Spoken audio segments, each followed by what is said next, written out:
Hakplaya Batwiber, Jungjalo Klajak Rokni, Samo Bachakham, MDC, Hollywood Chakmathai, Ghatgacho Para, Manoja.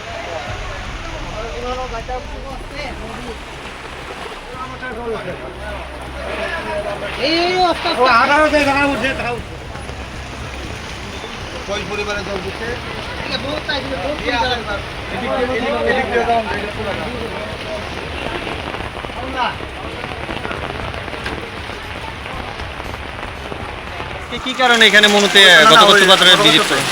আজকে আপনারা দেখছেন যে বিগত 3-4 দিন ধরে ভারী বৃষ্টি হচ্ছে আমাদের অঞ্চলে, এবং আজকে সকাল থেকে আমাদের বিভিন্ন ফোনের মাধ্যমে বলা হচ্ছে যে মনোবৃত্তির অন্তর্গত ঘটকচ্ছ পাড়াতে প্রচুর পরিমাণে জল নদী থেকে সমতল এরিয়াতে অলরেডি ঢুকে গিয়েছে। এই কারণেই আমরা আমাদের এসডিএম সাহেব, আমরা আমাদের যারা পঞ্চায়েত সেক্রেটারি যারা এখানে ভিজিট করে দেখছি কীভাবে যারা অসুবিধাতে রয়েছে, যাদের বাড়ি ঘরে জল ঢুকে দিতে তাদেরকে কীভাবে সহযোগিতা করা যায়। প্রশাসন আমাদের সঙ্গে রয়েছে, আমরা 3 ডে ভিজিট করে দেখছি। ঠিক আছে।